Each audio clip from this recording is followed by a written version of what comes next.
Welcome to the second episode of this World Cup. Now the World Cup moves to semi-final. இப்போ 4 teams qualify இருக்காங்க. South Africa going to take on New Zealand and England going to take on India. So the first semi-final against South Africa takes on New Zealand. South Africa unbeaten இந்த tournament ஃபுல்லாக ஆடிட்டு இருக்காங்க. Whereas நியூசிலாண்டுக்கு ups and downs வந்துகிட்டே இருக்குது. Rain threat, ஒரு loss, ஒரு win, and it's gonna be a tough game for New Zealand. ஏன்னா சவுத் ஆஃப்ரிக்கா எல்லா டிபார்ட்மெண்ட்லேயும் நல்லாவே இம்ப்ரூவ் பண்ணி வந்திருக்காங்க இந்த டோர்னமெண்ட் ஃபுல்லாக. It's gonna be a tough for New Zealand. Prabhu, நீங்கள் என்ன நினைக்கிறீங்க? Hi everyone. ஆமாம், ஆக்சுவலாக T20 ஸ்டாட்ஸ் பார்த்தா கூட till now South Africa and New Zealand வந்து they played 5 games, all 5 won by South Africa. இது வரைக்கும் அவங்க வந்து நியூசிலாந்து ஜெயிச்சதில்லை T20 against South Africa in world cup. ஆனால் பட் எல்லாமே வந்து this is the first time they are facing in knock out. இது எல்லாமே இதுக்கு முன்னாடி லீக் மேட்சஸ் தான் விளையாடிருக்காங்க.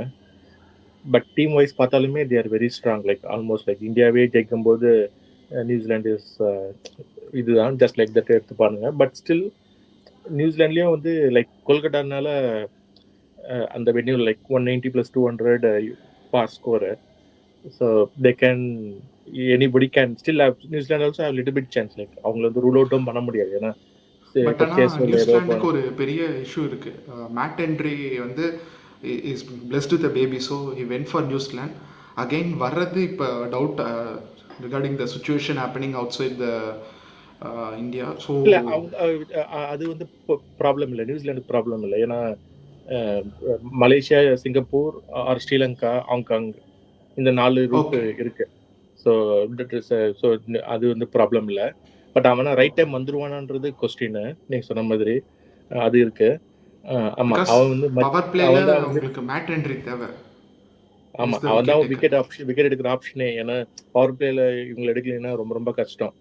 ஸ்பின் ஆக்சுவலாக வந்து சாண்ட்னருக்கு ஓரளவுக்கு இந்த வாட்டி கம்மியாக தான் போடுறான். பட் அவனை விட இவன் நல்லா போடுறான். ரச்சின் ரவீந்திரா ஆக்சுவலாக உண்மையிலே நல்லா போடுறான். பட் அவனை கொடுப்பாங்களான்னு தெரியல 4 overs. மற்றபடி போலிங் ஆக்சுவலாக கொஞ்சம் வீக்காக தான் இருக்குது. அதுவும் இந்த பிச்சுக்கு சூட் ஆகாது. பட் அவங்களோட ஒரு அட்வான்டேஜ் என்னன்னா லைக் மேட்ச் வின்னர்ஸ் இருக்காங்க. டிம் சைஃபர்ட்டு, ஃபினாலன் இருக்கான். ஸோ இந்த பிச்செலாம் அவங்களுக்கு கொஞ்சம் சூட் ஆகும். கொஞ்சம் லைட்டாக நின்று வருது. பட் ஆனால் ஸ்டில் இங்கே வந்து இது பண்ணலாம். பட் ஆனால் சவுத் ஆஃப்ரிக்கா வந்து அகமதாபாத்லேயே இப்போ அந்த அடி அடித்தானுங்க. இங்கே பயங்கரமாக அடிப்பானுங்க ஃபர்ஸ்ட் ஆடினானுங்கன்னா. ஸோ டஃப் காம்படிஷன் தான். பட் இண்டிவிஜுவல் பிரில்லியன்ஸ் வந்து ஜெயிக்க சான்ஸ் இருக்குது. ஏன்னா இவங்க நியூசிலாண்டுமே வந்து இந்த இது ஸ்டேஜுக்கு வந்துட்டாங்கன்னா ஃபீல்டிங் இது எல்லாமே இது பண்ணுவாங்க. ப்ளஸ் வந்து அவங்க எல்லாமே இந்த வெயிட் பண்ணிட்டு இருந்தாங்க பாகிஸ்தான் மேட்ச்க்கு ரிசல்ட்னால. ஒரு நல்ல பிளானும் பண்ணியிருப்பாங்க, வந்தோம்னா எப்படி இது பண்ணணும், டேக்கிள் பண்ணணும் அப்படின்ற. ஸோ இந்த பிச் வந்து like though it favour South Africa, நியூசிலாண்டுக்கும் கொஞ்சம் சான்ஸ் இருக்குது. சான்ஸ் இல்லைன்னா ரூல் அவுட் பண்ண முடியாது. அதில் ப்ரெஷர் கேமில் சவுத் ஆஃப்ரிக்கா வந்து கொஞ்சம் சொதப்போட்டு சான்ஸும் இருக்குது. ஆமாம், பட் எனக்கு என்னென்னா ஒன்றே ஒன்று, அவங்க வந்து ஐ திங்க் பீடாக் இதுலேயும் சொன்னார், அதுதான் நானுமே நினச்சேன். அதாவது என்னென்னா பேட்டிங் வந்து கொஞ்சம் வந்து ஸ்ட்ரகிள் ஆகுறானுங்க. ஏன்னா இவன் வந்து சரியாக ஆட மாட்டேன்றான். சாப்மேன் வந்து சில கேம் ஆடுறான். பட் எல்லாமே சின்ன சின்ன ஸ்கோராக, ரச்சின்னு சின்ன சின்ன ஸ்கோராக நல்ல ஃபார்மில் இருக்காங்க. நல்லா சின்ன சின்ன ஸ்கோராக பண்ணுறானுங்க. மிச்சலுமே ஒன்றும் பெரிய கான்ட்ரிபியூஷன் பண்ணல. ஆனால் அவன் டவுன் தி ஆர்டர் வரான். பட் கொலம்போ மேட்ச்ல இது பண்ணல. இதுக்கப்புறம் வந்து அந்த மாதிரி இருக்க போறது இல்லை. ஸோ இவங்க என்ன பண்ணலாம், கான்வே எனக்கு தெரிஞ்சு ஆடுறது எக்ஸ்ட்ரா ஆடுறது தப்பில்லை. லைக் ஃபர்ஸ்ட் டவுன் அவனை வர வச்சுட்டு நெக்ஸ்ட் வந்து கிளென் பிலிப்ஸோ போகலாம், இல்லை மிச்சல்லோ போயிட்டு அதுக்கப்புறம் இன்னும் கொஞ்சம் ஸ்ட்ரென்த் பண்ணாங்கன்னா எப்படி இருந்தாலுமே வந்து ரச்சின் 4 ஓவர் போட்டுடலாம் ஆக்சுவலாக. ஸோ ஒஸ்ட் கேஸ் மிச்சில் இருக்கான். So Duffy, Henry, Santner, Rachin 4 பேர். ஃபிலிப்ஸ்க்கு இவனை வந்து கொஞ்சம் மேனேஜ் பண்ணி போட்டுடலாம். ஸோ எனக்கு தெரிஞ்சு கான்வே ஆடினாங்கன்னா இன்னும் பேட்டிங் கிட்ட இருந்தால் கொஞ்சம் தைரியமாக வந்து இவனுக்கு டாப்பில் இன்னும் தைரியமாக ஆடலாம். அது ஆனால் பண்ணுவாங்களான்னு தெரியல. இது வித்தவுட் சேஞ்ச் தான் போவானுங்க மோஸ்ட்லி. செமிஸ்ன்றதுனால அதே 11 போகிறது தான், அதே 11 தான் போவாங்க. பட் ஆனால் பேட்டிங் ஆக்சுவலாக வந்து காப்பாற்றுல கொஞ்சம் டக்குன்னு விக்கெட் 2 விக்கெட் எடுத்தானுங்கன்னா பிரச்சனை தான். அவனுங்க வந்து கொஞ்சம் தடுமாறானுங்க. பட் இவனுங்க சைடு சவுத் ஆஃப்ரிக்கா வேற லெவலில் ஃபார்மில் இருக்காங்க. ஆக்சுவலி சவுத் ஆஃப்ரிக்காலேயும் ஒரு இஷ்யூஸ் இருக்குது. என்னன்னா, நீங்கள் நல்லா பார்த்தீங்கன்னா டாப் 3 வந்து ஒரு நல்ல ஸ்டார்ட் கொடுக்குறாங்க.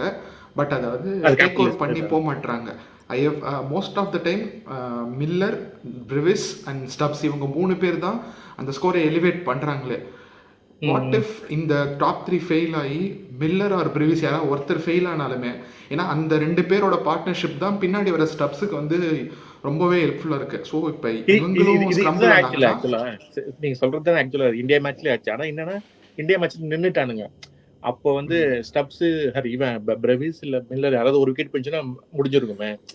நீங்க சொன்ன ஜிம்பாப்வே மாதிரி மேட்ச்லேயும் சிமிலர் சுச்சுவேஷன் தான். சிம்பாப்வேலேயும் அதே மாதிரி ஏர்லி விக்கெட் விழுந்தது. சிக்கந்தர் ராசா வந்து 2 விக்கெட் எடுத்தான். அகைன் மில்லர் அண்ட் பிரீவிஸ் யாரோ ஒருத்தர் நின்று அடித்தாங்க. அண்ட் தென் ஸ்டப்ஸ் வந்தால் இதுவாச்சு. சிமிலர் பேட்டர்ன் தான் போயிட்டுருக்கு. நீங்கள் அந்த மில்லர் பிரீவிஸோட பார்ட்னர்ஷிப்பை பிரேக் பண்ணிங்கன்னா சவுத் ஆஃப்ரிக்காவை கிரம்பிள் பண்ணிடலாம். பட் ஆனால் அங்கே தான் கீ. அவங்க 2 பேரும் வந்து சும்மா பிளைண்ட் ஸ்லாக் பண்ண மாட்டாங்க. எஸ்பெஷலி பிரீவிஸ் பிளைண்ட் ஸ்லாக் பண்ணுறதே இல்லை. அவன் ரொம்ப கேம் நம்ம இந்த பாயிண்ட் ப்ரீவியஸ் இதுலயுமே பேசுறோம். 2 பேருமே வந்து நல்லா வந்து லைக் நிக்கணும்னா லைக் நின்று கொஞ்சம் பார்த்து ஆடுறானுங்க. அந்த ஒரு இது இருக்கு. ஆமா நீங்க சொன்ன மாதிரி ஏன்னா டாப் 3 3 பேருமே ஹை ரிஸ்க் ஆடுறானுங்க. எப்படி லைக் இந்தியாவோ அதே மாதிரி தான் எல்லாமே ஹை ரிஸ்க் ஆடுறானுங்க. ஸோ விக்கெட் எனி டைம் எடுக்கவும் செய்யலாம். அதை கேப்டலைஸ் பண்ணா அதுக்கப்புறம் சாண்டர் வந்து கொஞ்சம் போட்டு ஸ்டாப் பண்ணலாம். ஸோ லைக் 180 190 ரெஸ்ட்ரிக்ட் பண்ணாங்கன்னா சான்சஸ் நியூசிலாண்டுக்குமே இருக்கு அடிக்கிறது. அதுதான் ஒரே ஆப்ஷனு. பட் என்னன்னா மார்க்கரம் அன்னைக்கு நியூசிலாந்து போலர்ஸ் ஆடினது பார்த்தீங்கன்னா பயமா தான் இருக்குது. அவன் அன்னைக்கு மதிக்கவே இல்லை, அடிச்சுட்டே இருந்தான் அகமதாபாத்ல. ஸோ இங்க வந்து இன்னும் அவனுக்கு ஈஸியா இருக்கும். இங்க வந்து லைக் பவுண்டரிஸ் உங்களுக்கு வந்து கண்ணம்னான்னு வரும்ல. லைக் அகமதாபாதோட இங்க வந்து ரொம்ப ஃபாஸ்ட்டு. அதுதான் இப்போ டிகே கூட ஒரு ஸ்டாட் சொல்லிட்டு இருந்தான். வெஸ்ட் இண்டீஸ் வந்து பார்த்தீங்கன்னா அவ்வளோ 6 அடிக்க போனாங்க. ஆனால் அவங்க பவுண்டரி ட்ரை பண்ணல. பட் இந்தியா வந்து 25 பவுண்டரிஸ் அடிச்சிருக்காங்க.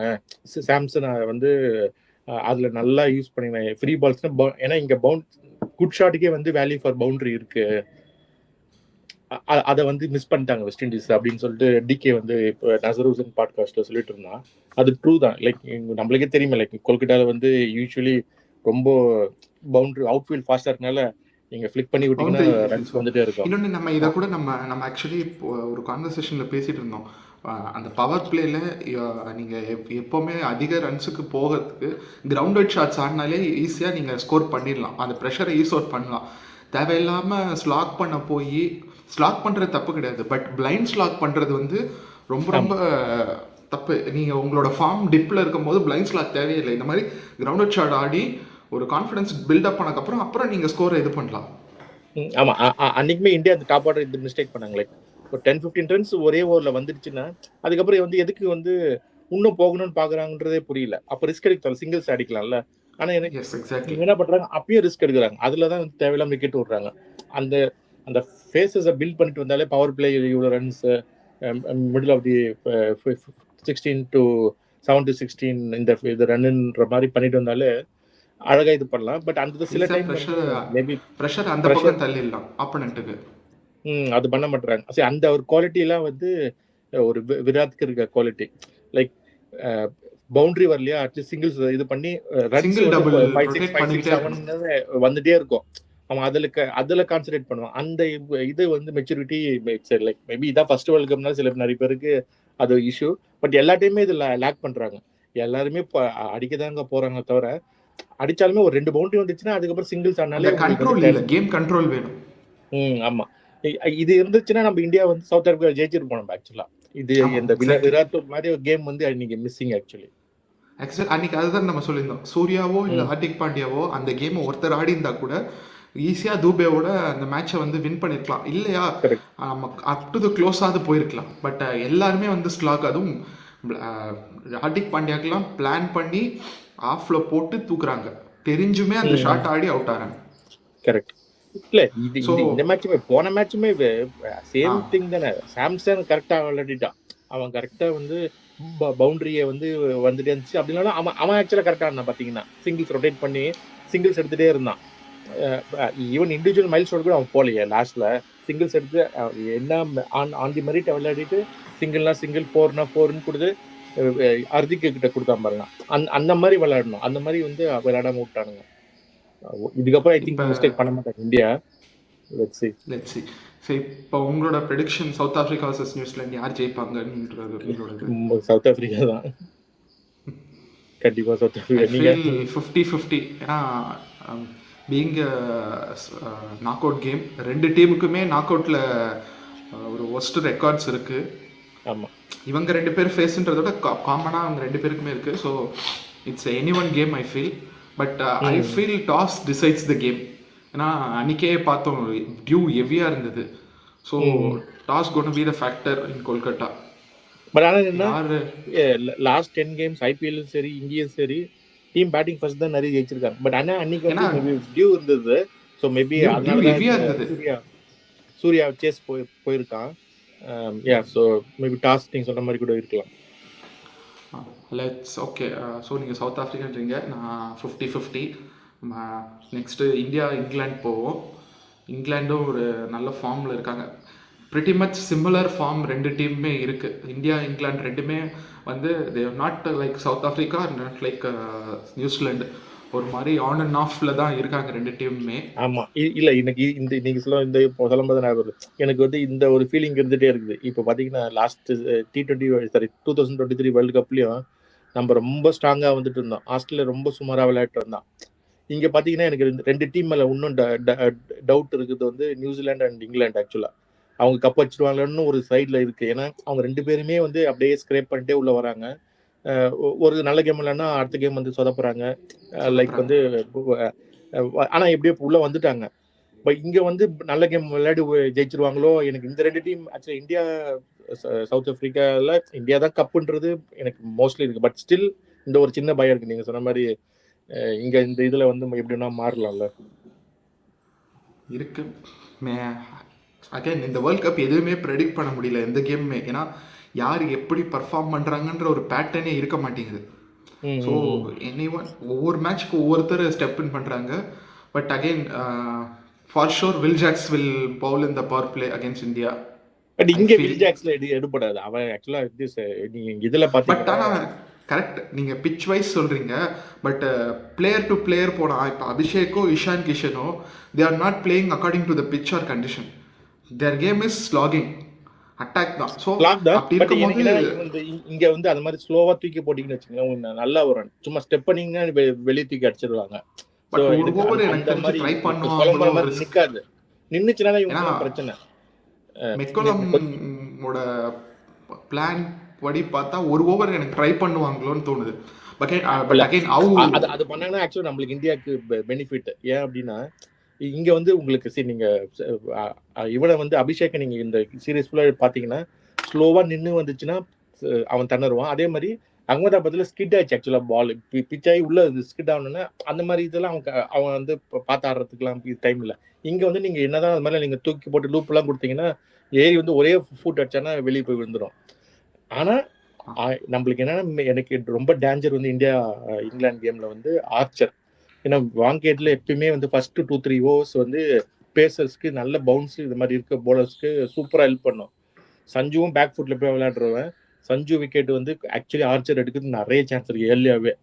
அதே மாதிரி அபிஷேக்கும் வந்து சான்சஸ் இருக்கு.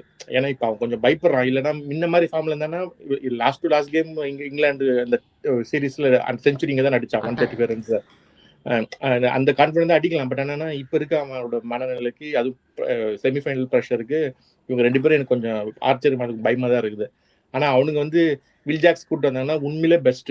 நம்ம வந்து கேபிட்டலைஸ் பண்ணிடலாம். ப்ரெஷர் ஈஸ் அவுட் ஆயிடும். ரெண்டு போலர் வந்து பிக் ஆஃப் தி போலர் வந்து கண்டிப்பா வந்து ஆதில் ரஷீதும் ஆர்ச்சர் ரெண்டு பேருமே சூப்பரா போறாங்க. எனக்கு தெரிஞ்சு இந்த வேர்ல்டு கப்ல பெஸ்ட் ஸ்பின்னர் வந்து ஆதில் ரஷீத் தான்.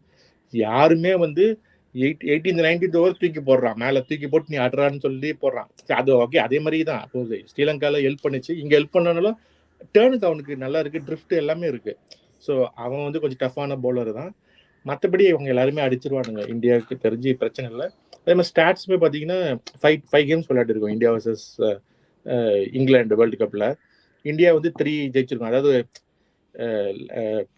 ஒன்று விட்டு 1 கேம் அப்படியே ஜெயிச்சுட்டே வரும். லாஸ்ட் 2 செமிஃபைனல்ஸும் அது மாதிரி நாக் அவுட்ஸ் வந்து 2 விளையாடி இருக்கோம். ரெண்டுமே நம்ம வந்து வின்னு. சாரி தப்பா சொல்லிட்டேன். இங்கிலாந்து 1 வின்னு, நம்ம 1 வின்னு. அதான் 2022 நம்ம லாஸ்ட் 24 நம்ம வின்னு.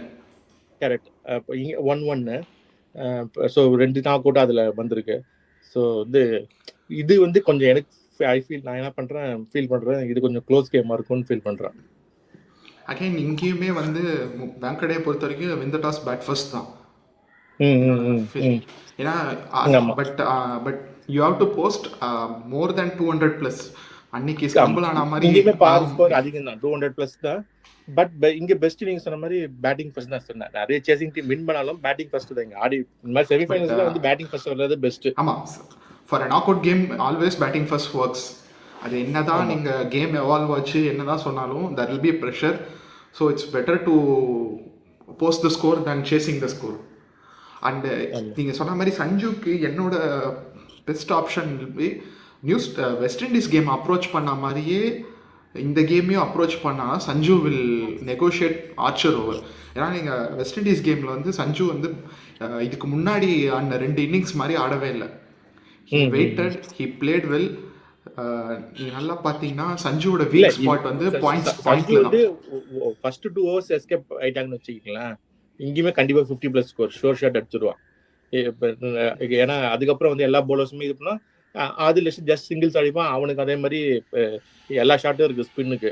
அவன் அடிக்கணும்னாலும் அடிப்பான். இங்கேயுமே 50+ அடிச்சிருவான். ஆனா அந்த அதுதான் ரீசெண்டாக அந்த வீடியோ ஒன்று பார்த்தேன்.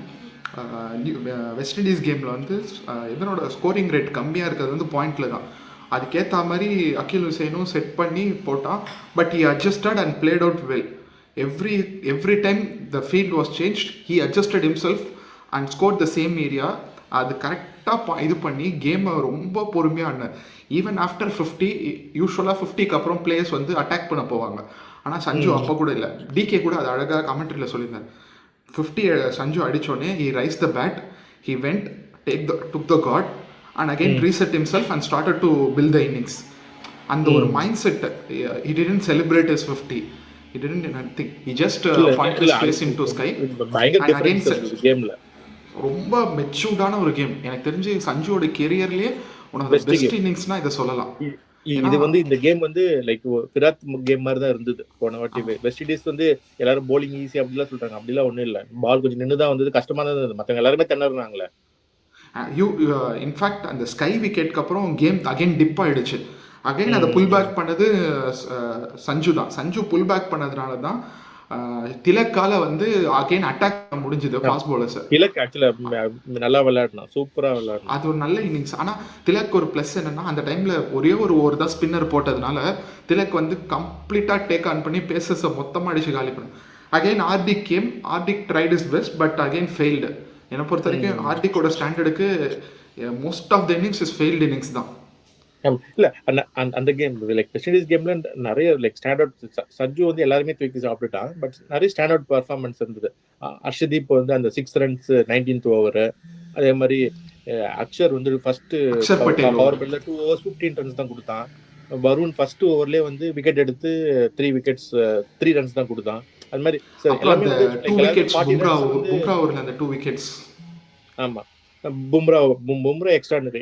ஸோ எல்லாருமே லைக் இங்கே வந்து பார் ஸ்கோரே வந்து 200ன்ற போது 40 runs எல்லா பவுலர்ஸும் வந்து தப்பான இது கிடையாது. நிறைய பேர் வந்து 40 கிரிட்டிசைஸ் பண்ணிட்டு இருந்தாங்க. பட் இங்கே வந்து கரெக்டாகவே போட்டாங்க, நல்லாவே போட்டாங்க. நல்லா அவங்களை செக் வச்சாங்க. லைக் அவங்க வந்து லாஸ்ட் வந்து இன்னொரு 20 runs எடுத்தாங்கன்னா நமக்கு டஃப் காலியாக இருக்கும். யூஸ்வலி இந்த மாதிரி இன்னிங்ஸ் ஒன்று வந்து மிஸ் ஆகும். பட் இந்த டைம் எல்லாரும் அதை பற்றி பேசுனது தூபேவோட அந்த 2 4. ஏன்னா தூபே அந்த 2 4 அடிக்கலைன்னா லாஸ்ட் ஓவரில் வந்து 13+ போயிருக்கும். அது நமக்கு தான் ப்ரெஷர் ஆயிருக்கும், இந்தியாவுக்கு ரொம்ப ப்ரெஷர் ஆயிருக்கும். பட் கேம் இன்னிங்ஸும் சப்சைட் ஆயிடுச்சு. ஆனால் அவன் பயங்கரமான அந்த 2 4 போலனா இன்னுமே ப்ரெஷர் ஆயிருக்கும். கேம் வந்து ரொம்ப ப்ரெஷர் ஆயிருப்பாங்க. ஏன்னா already Sanju trained. So 13 runs போது அந்த ட்ரெயினான பாடி ப்ளஸ் ப்ரெஷர். ஈவன் ஒரு 4 போயிருந்தா கூட உங்களுக்கு அடுத்த ஓவர் இது 10 runs சாரி 11 runs தேவையில்ல. 11 runs ஆஃப் லாஸ்ட் செமிஃபைனல் இது குவார்டர் ஃபைனல் மேட்ச் மாதிரின்ற போது டஃப் தானே. என்னதான் அதுவே டஃபா இருந்திருக்கும். பட் ஆமா, ரொம்ப சைலண்டா வந்து தூபே இந்த இதுல எக்ஸ்ட்ராடினரி பேட்டிங் தூபே. ஆக்சுவலா எல்லாரோட எல்லா மேட்சுமே லாஸ்ட் 3 yearsல தூபேவோட அந்த கிராஃப் வந்து அப் போயிட்டே தான் இருக்கு. He keep on improving himself. நீங்க பாத்தீங்கன்னா சின்ன சின்ன ஸ்கோர் இந்த வேர்ல்டு கப்ல அடிச்சாலுமே எல்லா மேட்சுமே கன்சிஸ்டன்டா அவன் தான் விளையாட்டு இருக்கான். மற்றவங்க எல்லாமே வந்து 1 game 2 games இது மாதிரி தான் பண்ணிருக்காங்களே தவிர இவன் தான் வந்து தைரியமா. ஆனா என்னன்னா அவனுக்கு அவனை நம்பர் 5 இறக்கி விடலாம், அது பண்ண மாட்டேன்றாங்க. ஏன் பண்ண மாட்டேன்னு தெரியல. பட் இப்ப திலக்கு எந்த ரோல் கொடுத்துருக்காங்க, ஓகே ஃபைன் தான். ஏன்னா திலக் வந்து அஹேடா வந்தால் ஸ்பின்னரை ஹேண்டில் பண்ணும், அவர் ரொம்ப ஸ்லோ ஆகிடுறான்.